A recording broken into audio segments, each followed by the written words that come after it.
Sarap matulog. At walang pasok. Of course, walang pasok. Special non-working holiday. Pag-usapan natin yan mamaya.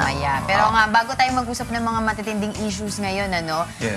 simulan muna natin ating umaga ng Ang pagdarasal, yes, of course. ang ating talata sa Biblia. Verse of the day ay Jeremiah 17 Gs. Akong Panginoon ay sumisiyasat ng pag-iisip, aking tinatarok ang mga puso upang magbigay sa bawat tao ng ayon sa kanikanyang lakad, ayon sa bunga ng kanikanyang mga gawain.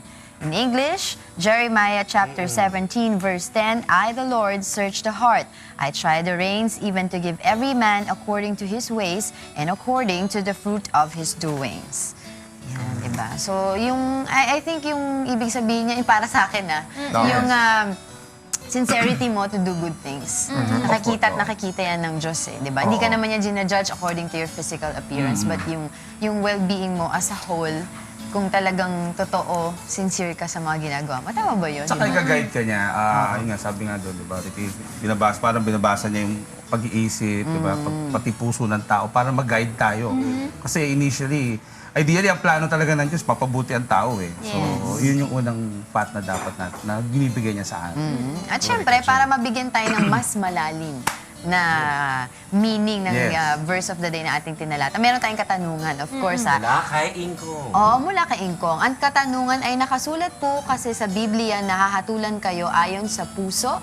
Mayroon ding nakasulat, nahahatulan kayo ayon sa gawa. Ano po ba ang dapat gawin? Of course, sasagutin yan ng ating banal na kasulatan according po kay Brother Eli Soriano para sa ating Biblically Speaking.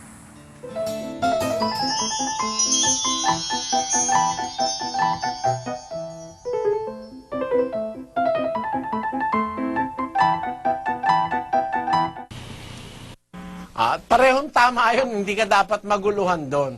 Hahatulan ka ayon sa iyong gawa. Ayon sa iyong gawa na nanggaling sa puso.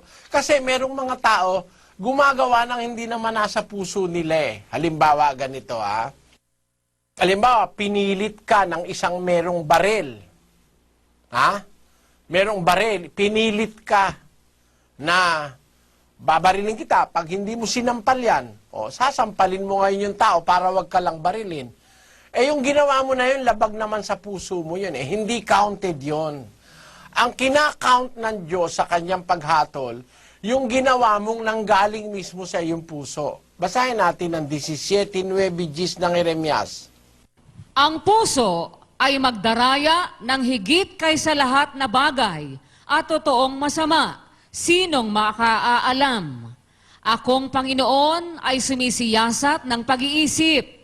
Aking tinatarok ang mga puso upang magbigay sa bawat tao ng ayon sa kanikanyang lakad, ayon sa bunga ng kanikanyang mga gawain. Yung gawain ginawa mo nang galing sa puso mo, doon kahahatulan ng Diyos.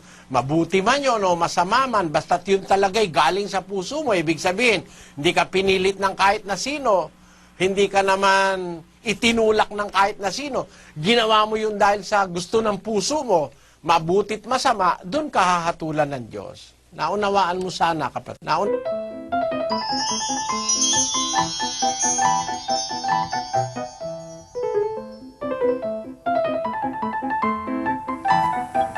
Maraming salamat po kay Brother Eli Soriano para sa ating Biblically Speaking. Kumusta na kaya Sinagot yung yan ni Brother Eli according, of course, sa Bible. Oo. And of course, yung sinabi mo kanina, yung tungkol sa sincerity, ano ba talaga nilalaman ng puso mo pag anong ginagawa mo? Yes. Doon makakatulang ka. Puso, Totoo yun. isip, Isip. at gawa. Remember, Thalia?